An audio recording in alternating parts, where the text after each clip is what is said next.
A ver, Fer Camacho, estamos hablando.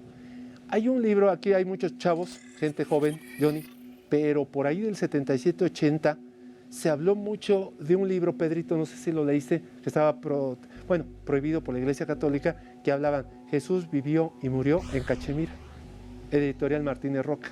Pero René, ¿sabes qué pasó? Así lo quitaron. Y casi excomulgado y un sacerdote, y el caso es que el libro era una profanación ante el culto de lo que se supuestamente, pues Jesús murió. Y otra cosa, René, en el año 88, 8 años después, una película prohibida también por la Iglesia, La Última Tentación de Cristo.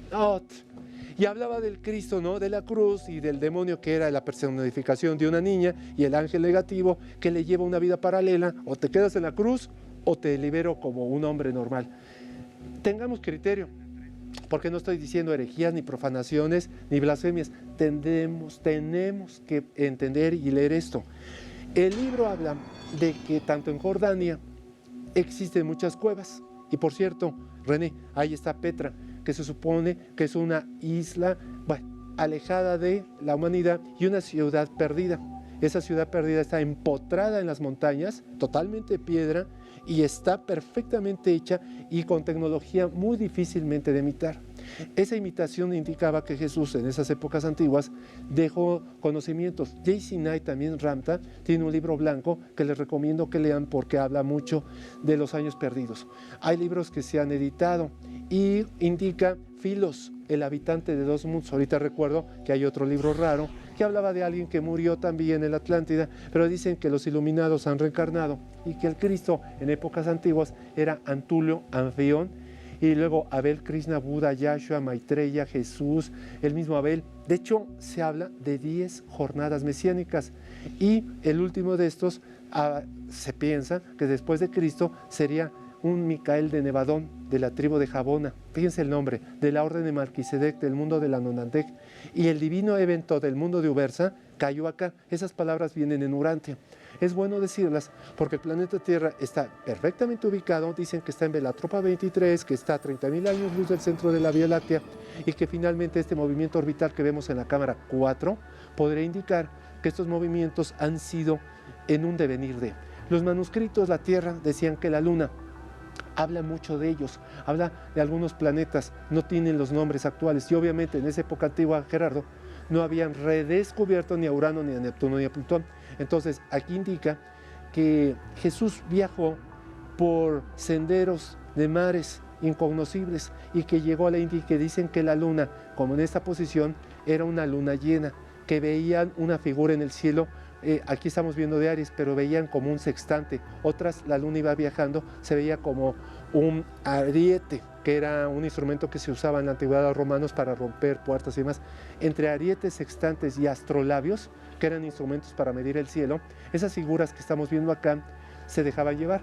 Y entonces ese documento antiguo de la vida secreta de Jesús hablaba de que recibió una iniciación en un galeón, fue llevado al Asia, llegó a lo que actualmente es India, frontera Pakistán, y el dichoso Cachemira, dicen que su osamenta tiene un nombre extraño, viendo la posición de la luna, que se le llama Isa, con doble S, y dicen que Isa, Yahshua, Joshua, o José buen José, o los nombres que ustedes quieran, o Micael de Nevadón, esos son los nombres antiguos de Jesús, y que hablan mucho de los manuscritos, que el carbono 14 veía un almanaque lunar, y dicen que esos almanaques, de alguna manera, estaban relacionados con posiciones celestes de esa época. Luego lo que se hizo fue se transliteró, se envió al futuro, y con los instrumentos modernos de astronomía se ve que ciertos almanaques antiguos, porque se creía que Nostradamus inició eso, mentira, eso es más antiguo,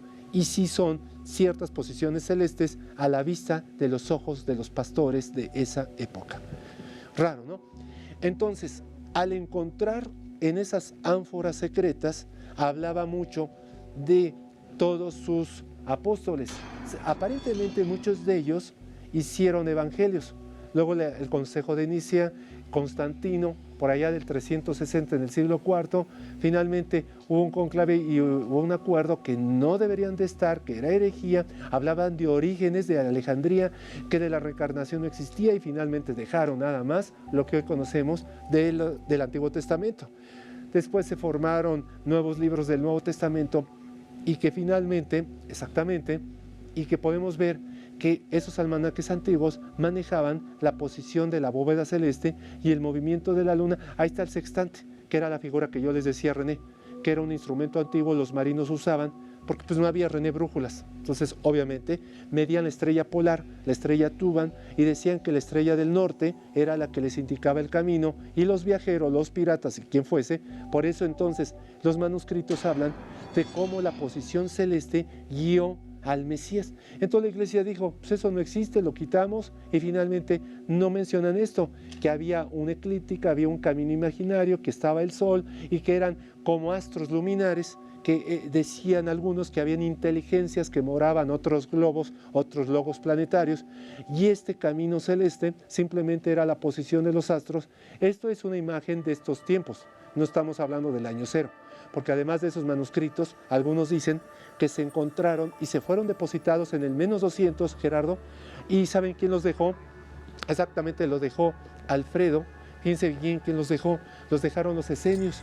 Entonces hicieron, digamos, documentos, los envolvieron perfectamente y ellos sabían que en la posteridad los volverían a encontrar. Los esenios, una orden religiosa antigua secreta, 2 minutos, para que de alguna forma no tuvieran el control o la estabilidad negativa y que todos los romanos en esa época no los podrían encontrar tan fácilmente. Se dejan en una piel de carnero perfectamente depositada con cierto lino y ciertos brebajes para que sea imperecedera. ¿Quién lo dijera? Que entre el menos 200 profetas al menos 100 se dejan los documentos y hasta el 47 lo encuentran casi 2000 años después, en perfectas condiciones. Aparte de que mencionaban el Hijo de Dios, un Salvador, a él que viajó, pero la iglesia omitió esos 18 años perdidos.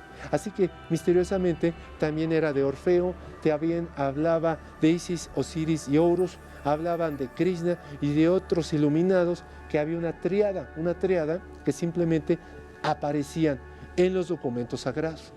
Habría que ver, como yo no lo quiero verme irrespetuoso, pero habríamos que pensar quién convivió a quién, porque simplemente los documentos de lo que es la Biblia, hay otros más antiguos, de los Upanishad, del Mahabharata, que hablan también de ciertos iluminados que llegaron, y también Gilgamesh, que se acuerdan que hay una obra de Gilgamesh después de la Atlántida. Ellos vivieron una época del 8000 a.C., pero ojo, estos manuscritos nada más datan de 2000 años y una época pretérita a los esenios y una parte de los gnósticos, que también fueron grupos que se separaron de la iglesia y encontraron los documentos que casualmente hablaban de almanaques antiguos, que era nada más una observación celeste de la posición de las estrellas. Por eso dicen que la astrología es la ciencia de los pastores, que era más antigua que la astronomía, y fíjate bien, Fernando, la astronomía nace en el siglo XVI con Galileo, en la invención del telescopio. Creo que nos vamos a ir después al último bloque para dar conclusiones, temas y demás cosas de interés. Vamos al corte.